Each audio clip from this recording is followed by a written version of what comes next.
At the southern end of the Iberian Peninsula, at the entrance to the Mediterranean, lie the Straits of Gibraltar. Gibraltar's wildlife is sometimes overlooked, but the fascinating creatures of the rock are one of the region's best-kept secrets.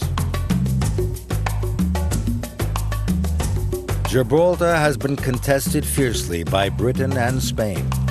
And when it comes to competing for resources on land or on water, we will see that Gibraltar's wildlife can also be territorial.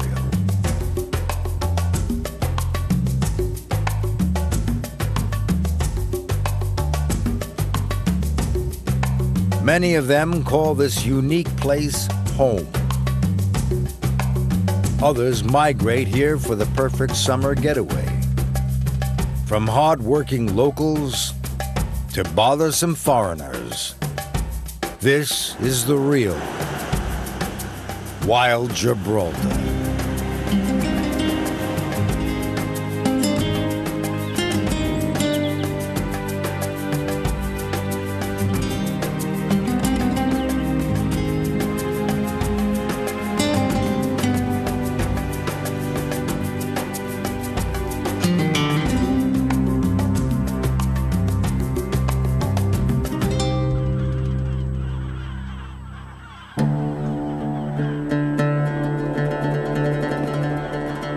The Upper Rock Nature Reserve,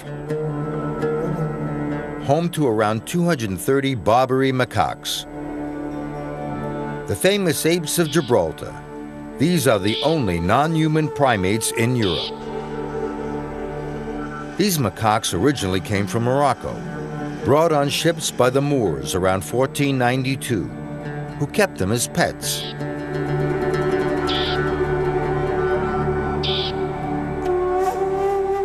Each macaque is part of a tight-knit group of 25 to 70 monkeys.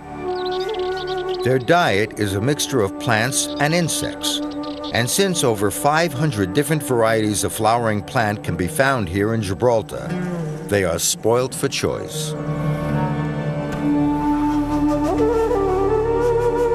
They command a spectacular view of the port of Gibraltar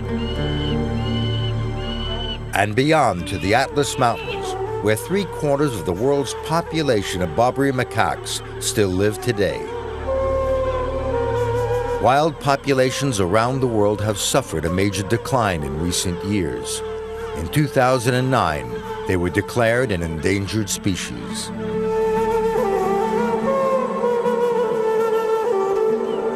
For decades, the macaques have been clinging on to existence. But here on the rock, they enjoy special treatment.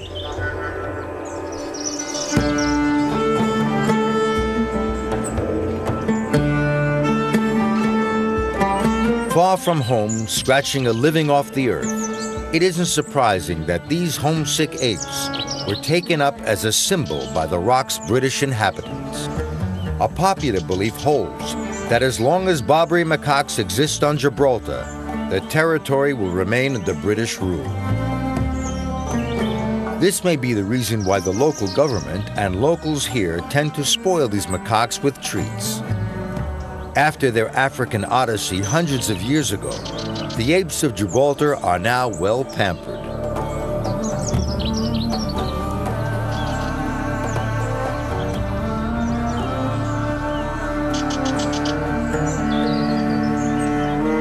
They are one of Gibraltar's major tourist attractions.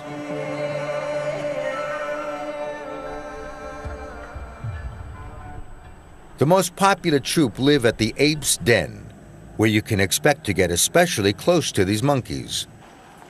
As they have come to rely on the attention of tourists, feeding them is now forbidden by law. They are remarkably hardy, and as one Spanish historian pointed out, neither the Spanish, the Moors, or the British have been able to move them. The apes of Gibraltar will always be the true kings of the rock.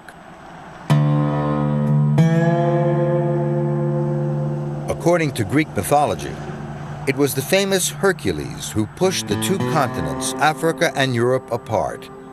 leaving behind two pillars, one in Morocco and one in Gibraltar.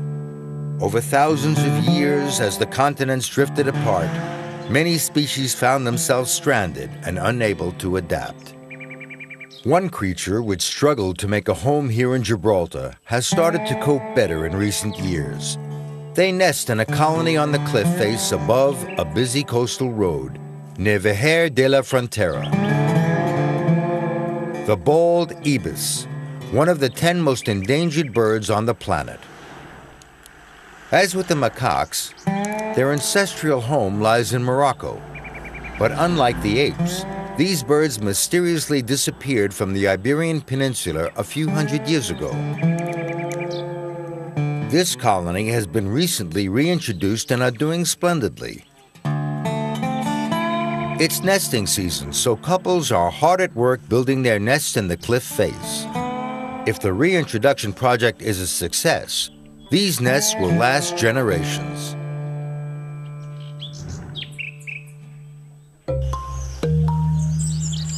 Spring in Gibraltar.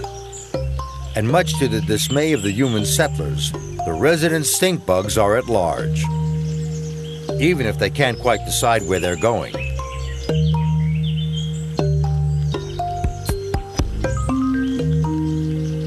There are hundreds of thousands of insects native to Gibraltar, and its unique geographical position means a far greater variety than the rest of the Iberian Peninsula.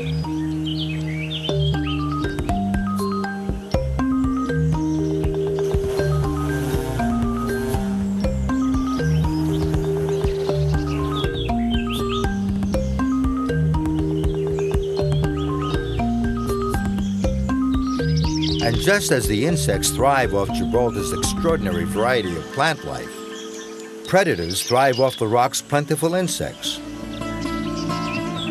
The most dangerous of all remains hidden in the dense undergrowth.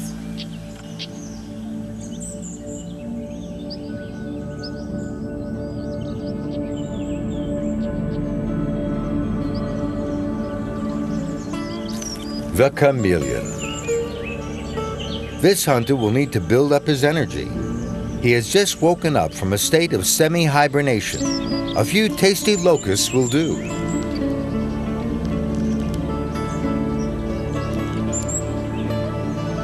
Stereoscopic vision helps them calculate distances accurately, and their tongues, sometimes 2 times the length of their bodies, allow them to reach distant prey in as little as 1/7 of a second. Patience and camouflage facilitate the all-important approach. Chameleons activate crystals in their skin which reflect light.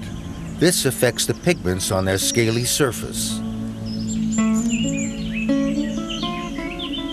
A prehensile tail allows them to grip branches for support as they reach for particularly tasty morsels.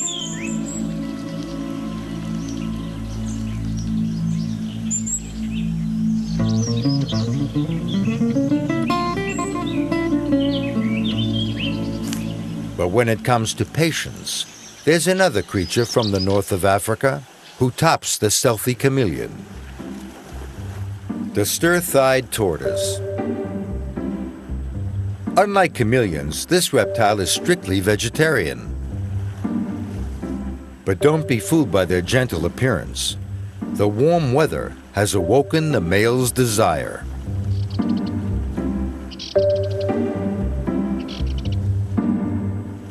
Population density of stir-thighed tortoises is low in Gibraltar. It is often difficult for a male and a female to meet at all. After years of waiting, this pair have been extraordinarily lucky.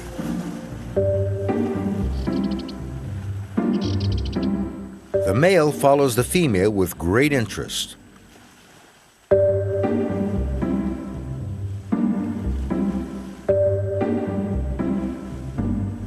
He will try biting her and ramming against her thick shell before trying to mount her. What the male lacks in tenderness, he makes up for in persistence. This male will follow the female wherever she goes.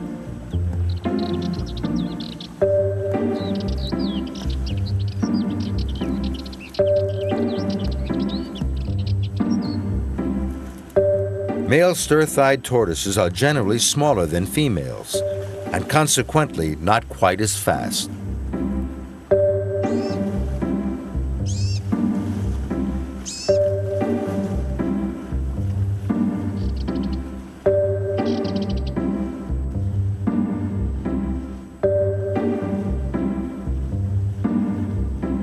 This time, the male has been outpaced. After building his strength back up, he'll give it another try.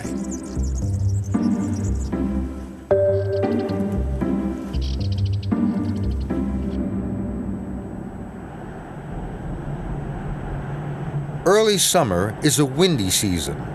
The Strait of Gibraltar provides the perfect channel for strong winds, the most famous of which is called the Levanter. It blows from the east of the channel to the west. If conditions are right, the wind creates spectacular color formations above the rock itself. Thanks to its windy season, Gibraltar is the site of one of the most productive wind farms in the world.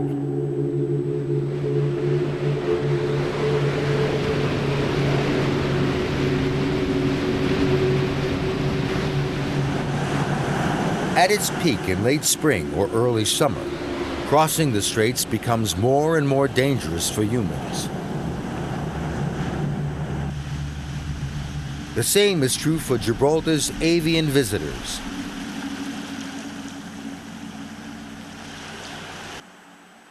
Their journey takes them from sub-Saharan Africa to their birthplace in Europe.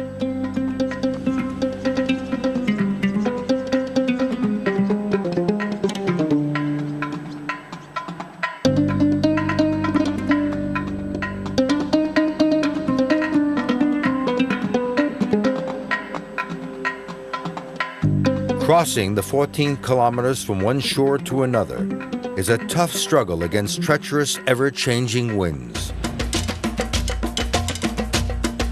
The lack of thermal air currents mean that gliding birds, such as the short-toed eagle, have to make an uncomfortable effort to stay airborne.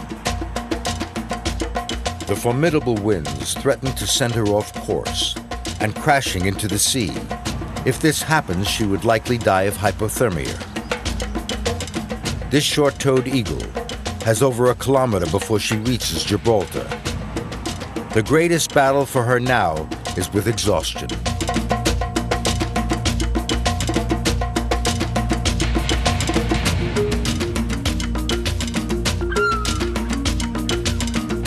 Even worse, a host of seagulls are preparing to give her a hostile welcome. These gulls attack the eagle one at a time. Yellow-legged gulls are especially strong and aggressive when they work as a group. They will act as one body to keep foreign invaders from their shorelines, even tired and hungry nomads like the short-toed eagle.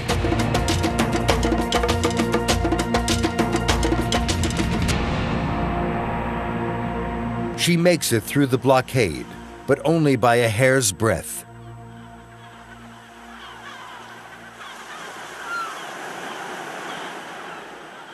Now a further challenge begins, to find food and shelter on the rock. In late April and May, thousands of birds will reach the coasts of Tarifa, Algeciras, and Gibraltar.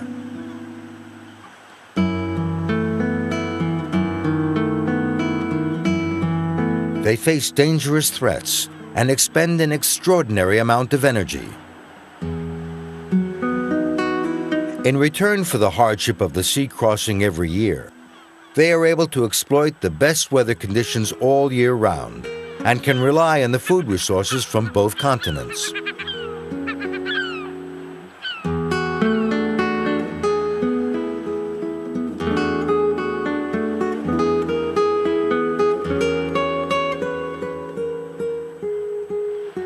Despite tensions with the locals, For migratory birds, an annual passage across the Straits of Gibraltar is a small price to pay for the best of both Africa and Europe.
At sunset, the birds settle in for the night.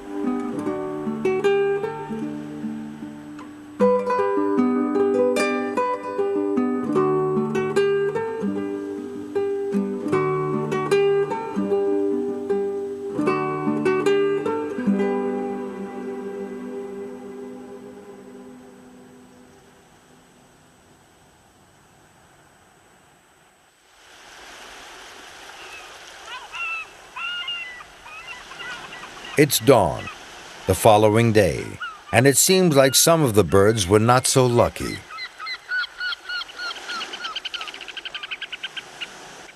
These turnstones are about to have their morning dip disturbed. The carcasses of those birds who do not make the crossing are swept up onto the shoreline. This kite's sharp claws and awesome wingspan were nothing faced with the power of the wind and the sea.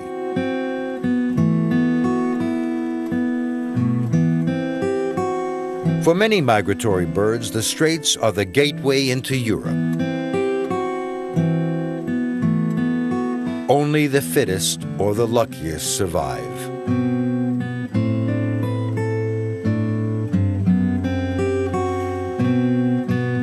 Chiseled by the crash of the waves and the action of the winds, the rocks are testament to the violence of the sea and the strength of the Levanter.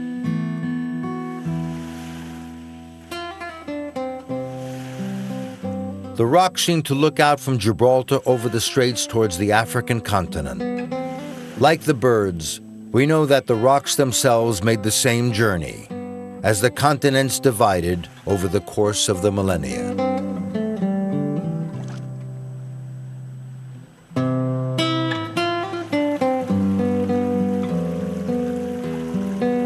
Gibraltar boasts a network of brooks and tributaries which carry the water collected in the rainy season. The Rock really is a land of contrasts. It is hard to believe that the driest region in one of the driest European countries contains such a luscious forest teeming with life.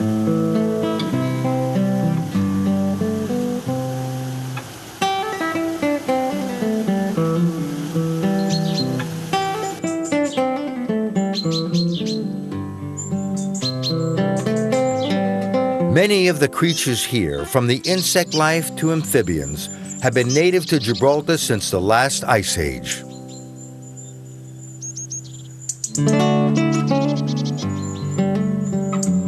And the range of wildlife found in this subtropical forest are incredibly diverse.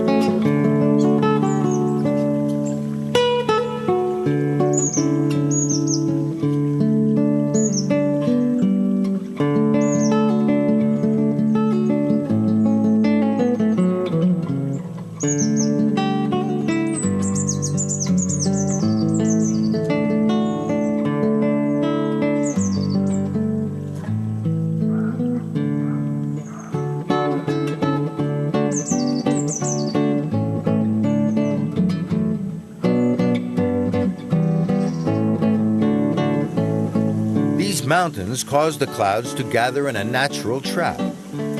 The clouds are forced to release all the water and moisture they have been accumulating, giving rise to a microclimate comparable to the humid forests of tropical zones. It has been several months since our short-toed eagle arrived from Africa.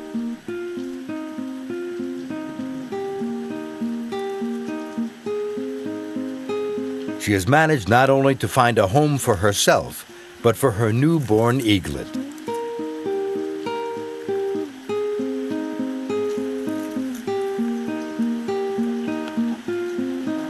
This is the perfect place to raise a young eagle. The forest is a plentiful source of food. Finding a tree with a full canopy of leaves is essential. If the chick's down becomes drenched, the creature will die of cold. The mother comes to feed the baby with a snake, but she decides to save the food for later. The most important thing right now is keeping her baby warm. The eaglet shelters under his mother's feathers, where he will stay warm and dry till the rain stops.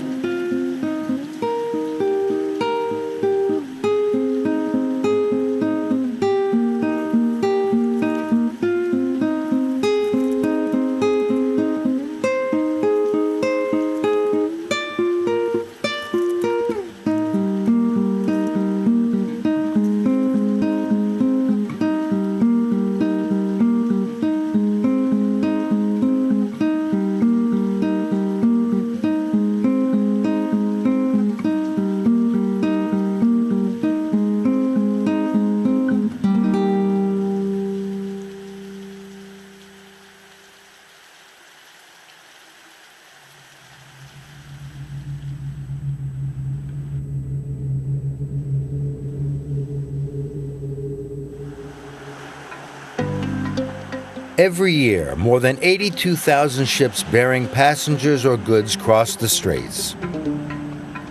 It's one of the busiest spots of global ship traffic. Birds are not the only animal coming and going across these straits. The Atlantic bluefin tuna are now traveling through as part of their annual migration.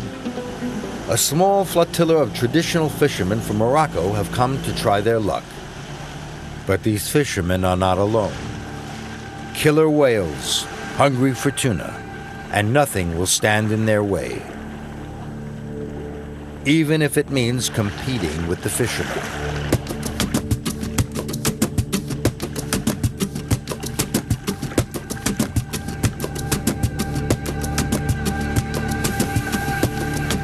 The killer whales are opportunists.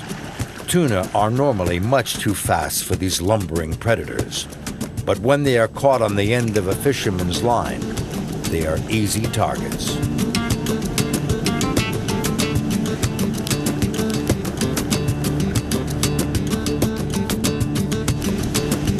The fishermen struggle to beat the whales to the catch.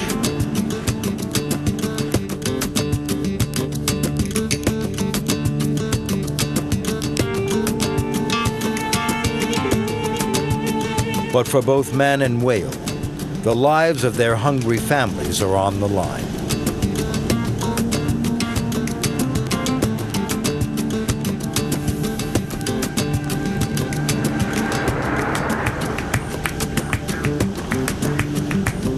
The fishermen hasten to bring up as much of the remaining catch as they can without it being snatched. Reeling in a tuna of this size is not an easy task.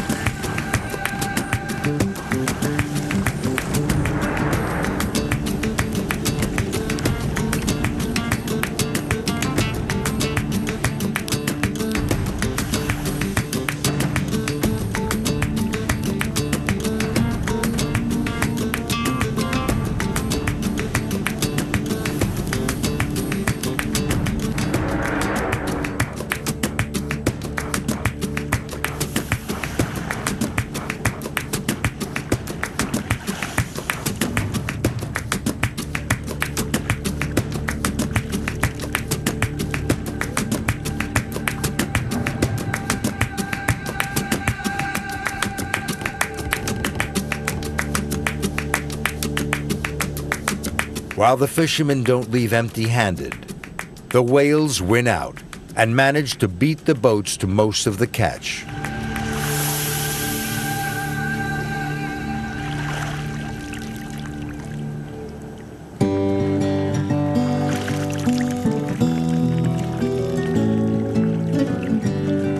There are no rules and no mercy on the high seas. The smartest predator will always win.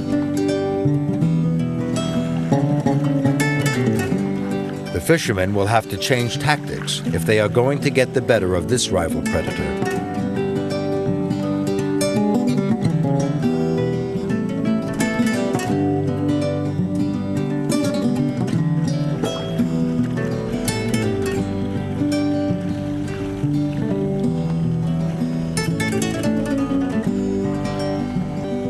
While the fishermen survey their losses, the whales head home with full bellies and a knowledge of a job well done.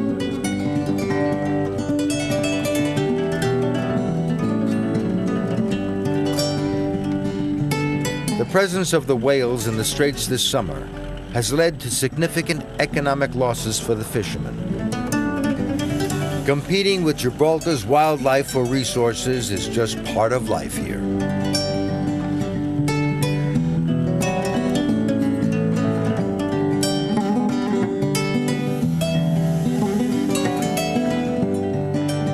On average, a killer whale eats 227 kilograms of fish every day, which is over 100 times that of a human.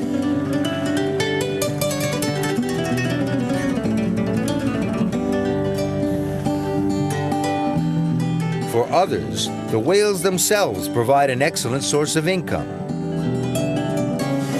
Tourism is one of Gibraltar's most important industries, and these whales are a star attraction.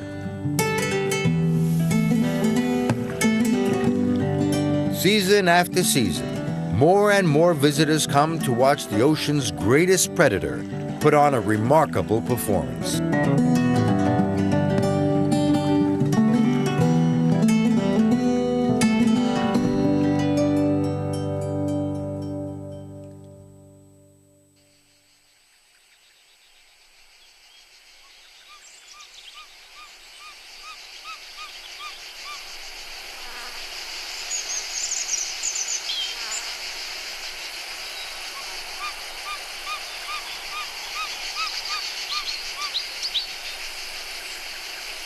We are now in the heat of summer, and our family of short-toed eagles have fallen on hard times.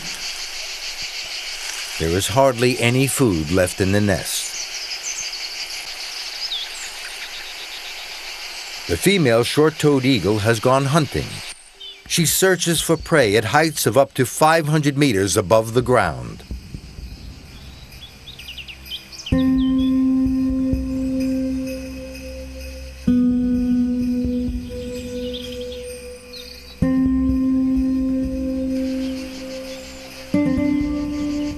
The rest of the family finish off what food is left in the nest.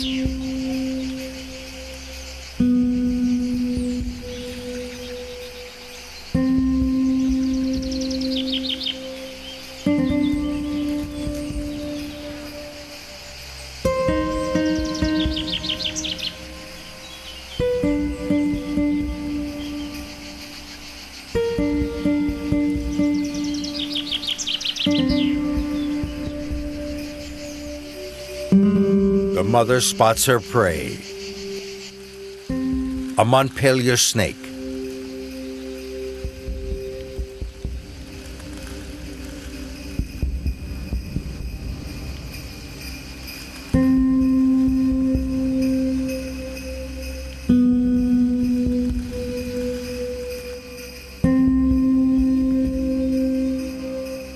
The short-toed eagle glides so that she makes almost no noise at all. She can hang in the air for a long time before dropping in for the kill.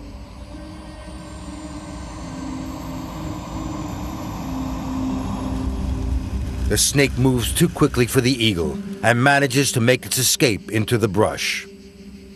The family's dinner has got away.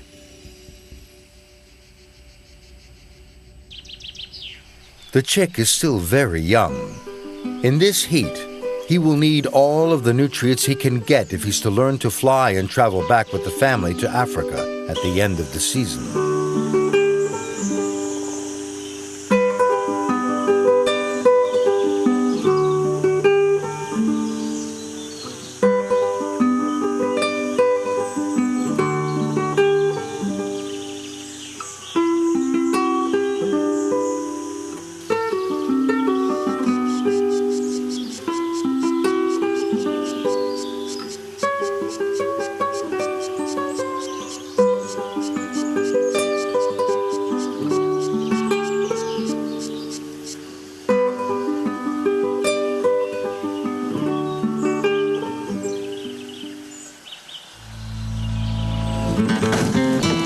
Summer is a high time for human activity. In particular, cork-cutting works have started in the cork oak forest. Every 9 years, the cork trees are stripped of their bark. In order not to harm the tree, the axes should only cut the bark, which requires lots of experience and a careful aim.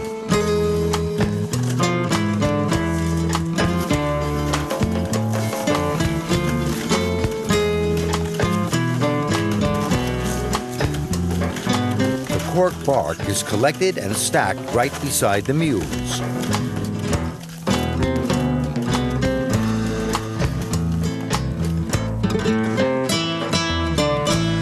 If the pack is not loaded correctly, the mules will fall on the uneven path to the yard, where the output is piled up and weighed before being sent off for processing.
Mules are bred for their strength and resilience.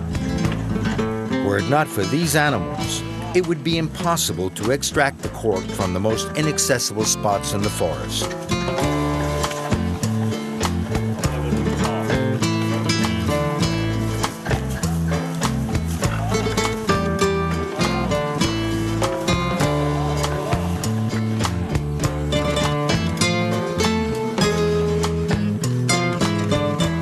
The mules arrive at the yard, driven by the muleteers.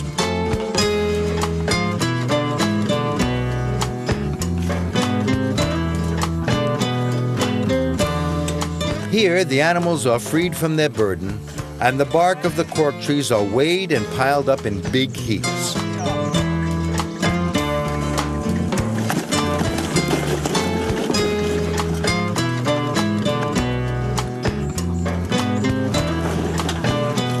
Lorries will take them to processing factories.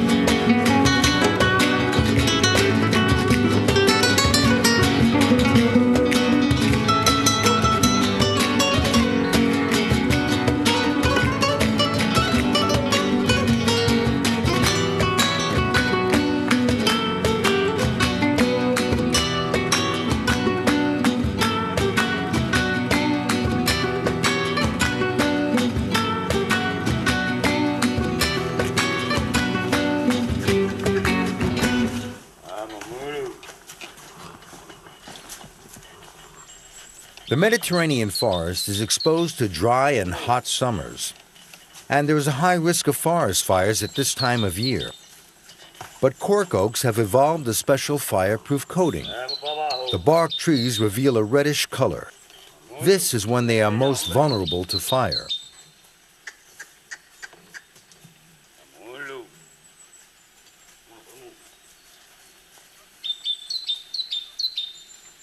Spain, Morocco, and Portugal are the world's leading producers of cork. But Gibraltar is giving the kings of the industry a run for their money. From fishermen to loggers, whales to monkeys, many of Gibraltar's natives survive in the wild by working as a team. But far from the noise and hubbub of the industry is a hunter who survives by her wits alone.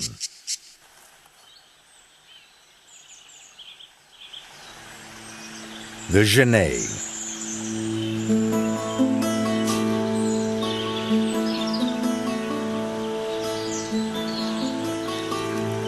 They were originally brought here by Phoenician sailors, and like cats today, they were used to keep rats and mice away from larders and pantries on board ship.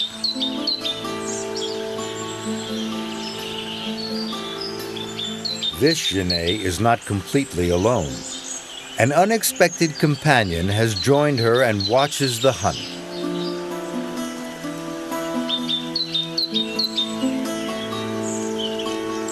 A pair of eyes gleam out of the shadow of a nearby tree.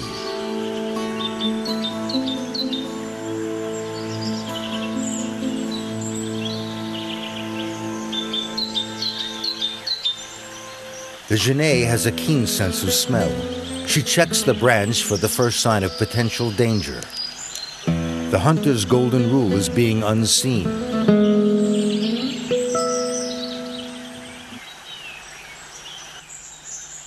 But Genet are restless creatures, and sooner or later they give away their position. The small mouse below realizes that he is being watched.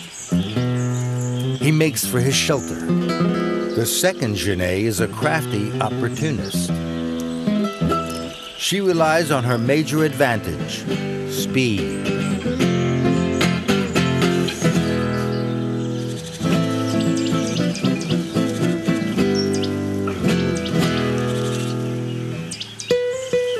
The hunter has done the hard work, but has missed out on the prey this time. She isn't about to let the cheeky intruder get away with it.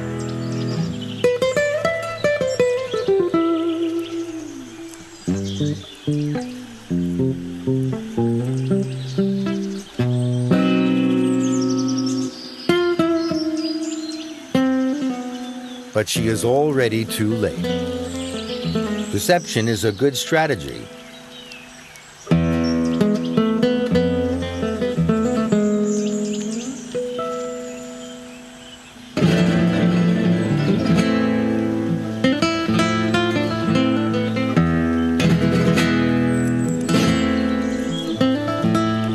This Genet won't have to share her meal with anyone. Toying with her meal, it seems a little like she's rubbing it in.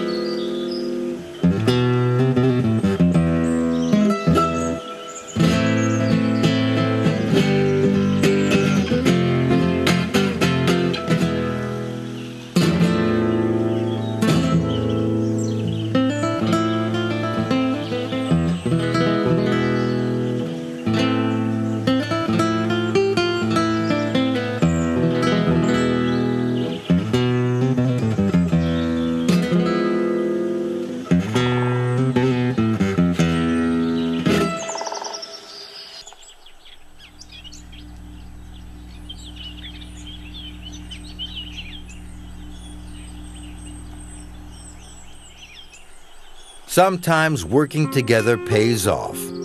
The proud father has returned to the nest with food for the eaglet. The young chick has grown so much that it's hard to tell the male and his chick apart. Despite the days of hunger and cold and an unstable spring, the little one has managed to survive. In a few days, he will leave the nest. And before summer ends, without ever having seen the sea, he will have to travel back across the straits to Africa.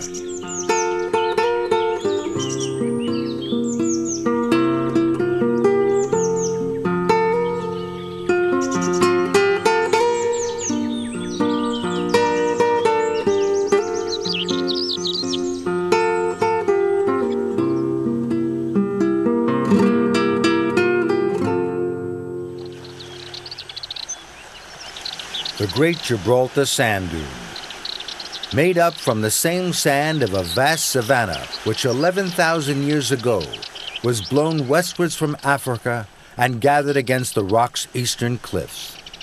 In mid-August, this dry scrubland is the perfect arena for the chameleon's mating rituals.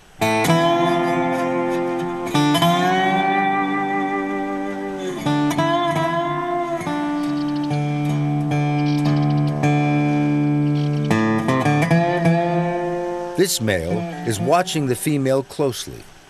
He will have to wait patiently for her signal that she is ready, if the signal comes at all. The dark green color of this female and her rhythmic dance along the branch are clear signs to the male that she is willing to copulate.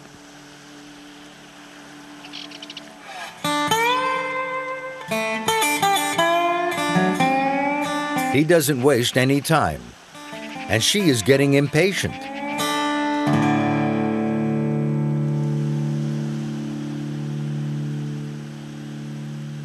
They embrace and will remain united for up to 2 minutes. It doesn't last long, but the couple will try again on repeated occasions. A bigger, more aggressive male bursts into the scene. The little brown male has no force left to fight and is thrown from his perch, leaving his romantic partner at the mercy of this boisterous newcomer.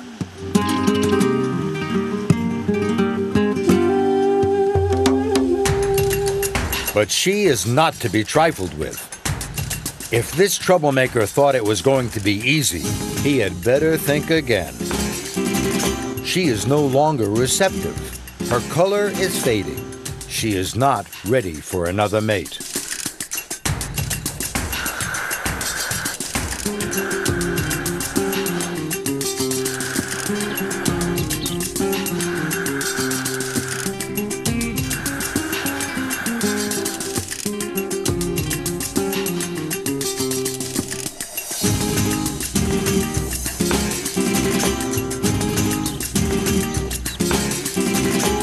The violent male fails to get the message and pursues his original intention.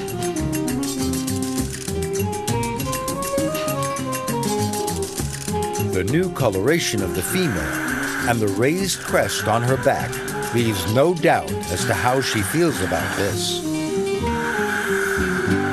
Black and yellow, a universal danger sign.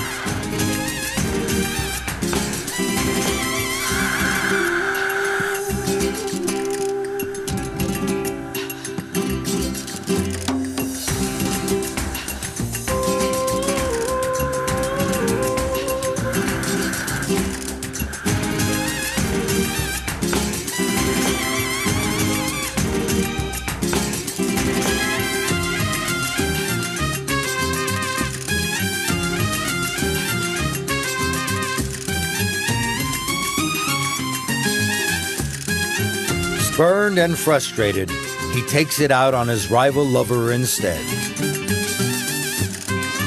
Even if he is a terrible romantic, he will at least stake his claim to his territory.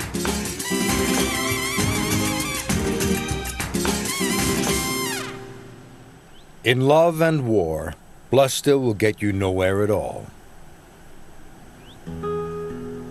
28 days after copulation, the female chooses a place to dig a tunnel 30 to 60 centimeters long in order to lay her eggs. The work may take her a few days. The tunnel will keep the eggs safe from predators for a while. But the young chameleons will quickly need to find better shelter once they hatch.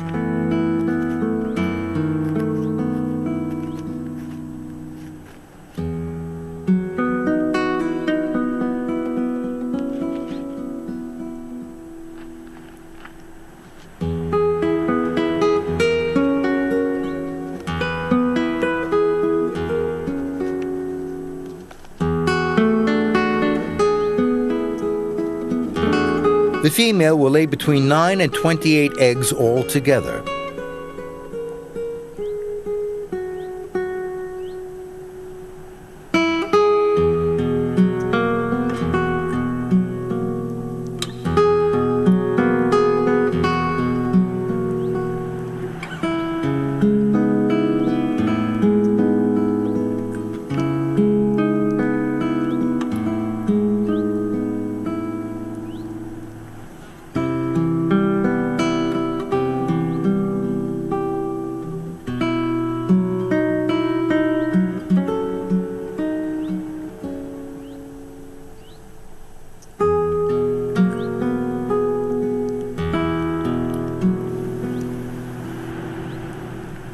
Having laid the last egg, she starts the meticulous task of burying them.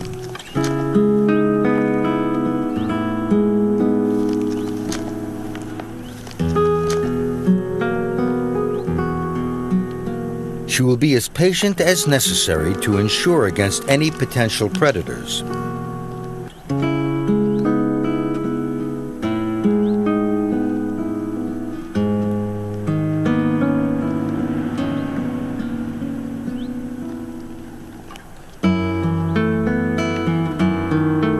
Nine to 12 months will pass before the first little chameleons hatch out.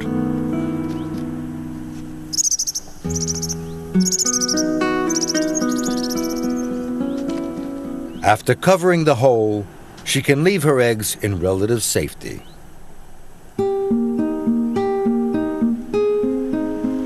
It seems that persistence won out over the female's indifference, and the spur-thighed tortoises were able to produce young of their own after all. Like chameleons, baby tortoises also hatch from eggs and instantly have to rely on their own resources to survive, including the all-important search for food.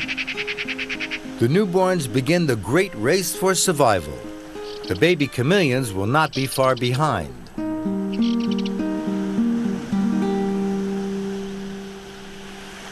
Autumn. After the breeding season in Europe is over, thousands of black kites gather on the shoreline. Here they will await the right moment to cross. The mellow skies of autumn are more friendly to the kites than earlier in the summer. Fresh from the nest, our young eaglet joins them.